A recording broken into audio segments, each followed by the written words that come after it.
Discours de Monsieur le maire de Rangevaux. Énonciation des noms inscrits sur le monument aux morts par Monsieur Alain Viltien, président du Souvenir français de Rangevaux, pour les morts du village tombés au cours de la Deuxième Guerre mondiale. Dépose de bougies par les enfants composant le conseil municipal des jeunes. Dépôt des gerbes au pied du monument. Interprétation des sonneries aux morts américaines et françaises. Minute de silence. Hymne américain et français. Hymne de l'Europe. Enfin, une dépose du gerbe sur la tombe de Monsieur Marcel Février.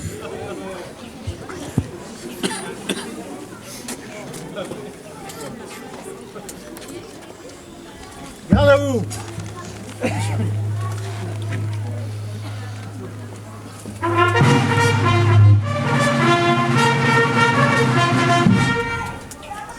Ouvrez le banc.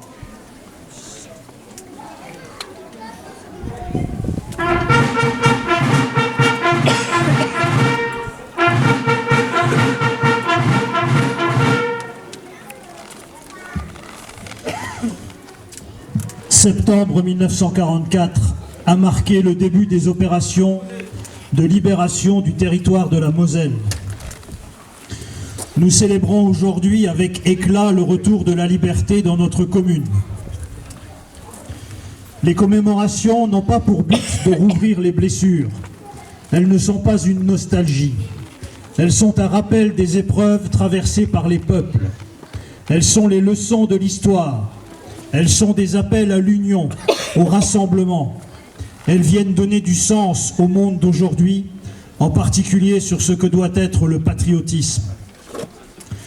Évoquer ces heures pathétiques, c'est tout d'abord se rappeler que notre pays venait de traverser 4 années de ténèbres sous le joug nazi et que la Moselle avait connu l'annexion au Reich, l'expulsion massive de ses habitants, la déportation des réfractaires, l'extermination des résistants. C'est aussi se souvenir de l'appel lancé le 18 juin 1940 par le général de Gaulle depuis Londres, exhortant les Français à poursuivre la lutte afin que la flamme de la résistance ne s'éteigne pas. Et puis vint l'année 1944, avec les débarquements en Normandie le 6 juin et en Provence le 15 août, annonciateurs de la reconquête du territoire national. À Rangevaux, qui avait perdu les 3/4 de ses habitants, comme dans toute la région, l'espoir renaissait, entretenu par les messages diffusés sur Radio Londres. La progression des troupes alliées rapprochait chaque jour davantage nos communes de la délivrance tant attendue.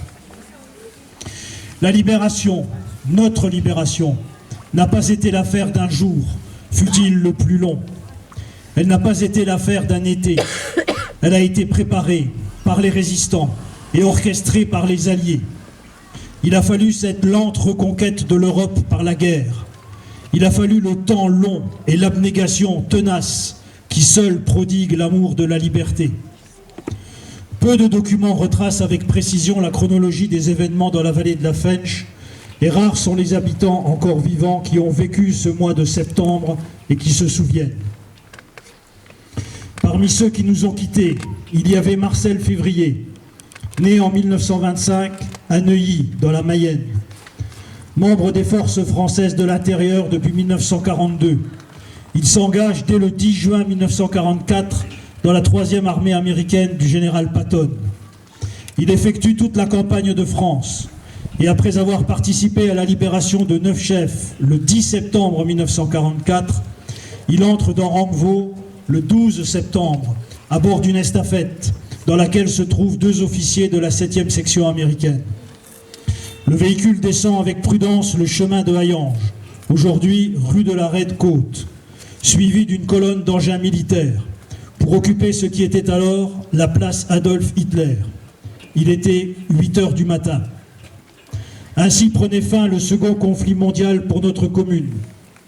Quelques jours auparavant, le 5 septembre, le village était encore bombardé par les Allemands depuis le fort d'Illange. 15 obus ont été tirés, sans avertissement et sans motif plausible, provoquant la mort de 8 personnes et d'importants dégâts sur le patrimoine bâti.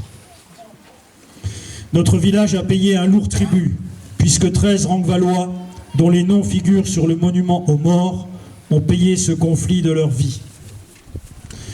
Nous rendons aujourd'hui hommage aux morts pour la patrie et pour la liberté, à ceux des combats de 1940, à ceux des combats de la France libre, à ceux de la résistance, comme à ceux des camps de déportation et de concentration, à ceux qui sont morts sur le front, dans les prisons, aux torturés comme aux fusillés, à ceux qui ont souffert pour que notre pays se redresse et retrouve son indépendance et sa dignité. Notre respect va également à celles et ceux qui ont contribué par tous leurs moyens à la libération de notre pays et qui sont toujours des nôtres. En écoutant les derniers vétérans nous transmettre la sagesse et l'humilité inestimables de leurs témoignages, je voudrais leur dire la reconnaissance de la population tout entière et les remercier d'entretenir toujours vivante la flamme du souvenir. Ce flambeau est aussi repris par les parents qui emmènent leurs enfants sur les traces de la liberté.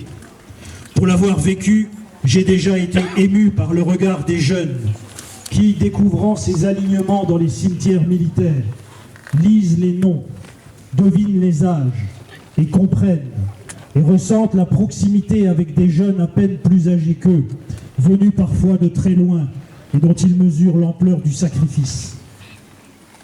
La joie éprouvée aujourd'hui, bien réelle, s'avère néanmoins empreinte de réserve, tout comme la joie des anciens en ce jour de septembre 1944, qui, bien que profonde, demeurait discrète, comme voilée par le souvenir de celles et ceux, innombrables, qui ne reviendraient pas, combattant des multiples fronts, soldats tombés dans la lente reconquête de la patrie captive, ensevelis des bombardements aveugles, résistants voués aux embuscades, à la torture, aux poteaux d'exécution, fantômes évanouis des camps d'extermination.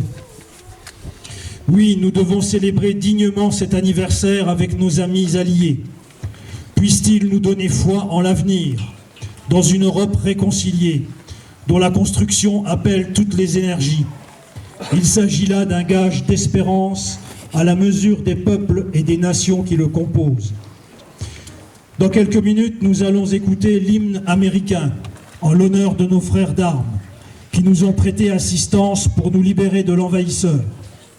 Nous allons entonner la Marseillaise, notre hymne national, écrit il y a 2 siècles par Rouget de Lille, afin de conduire les bataillons de volontaires à la victoire de Valmy, symbole de l'unité de la nation française et de la libération du territoire.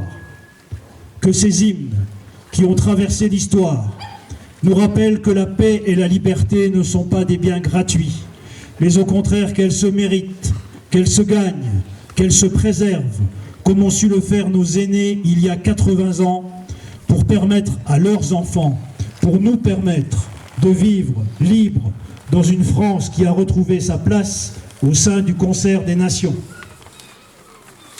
Fermez le banc.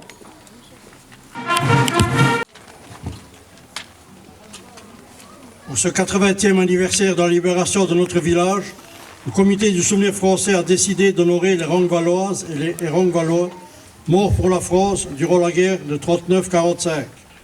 Pour ce faire, j'invite les enfants du CMJ à venir déposer une bougie à leur mémoire.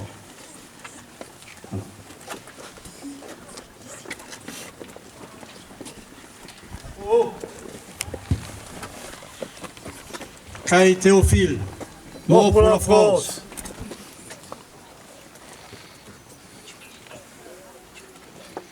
Caille Jean, Mort pour la France.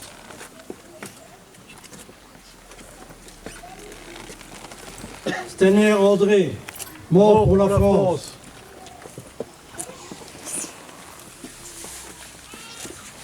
Chéna Mario, mort pour la France. Perche Roger, mort pour la France.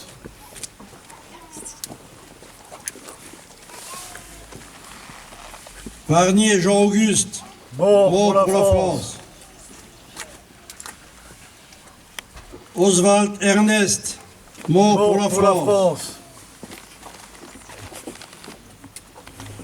Ladurel Maurice, mort pour la France. Schwartz Paul, mort pour la France. Viltien Marie-Célestine, née Im, mort pour la France.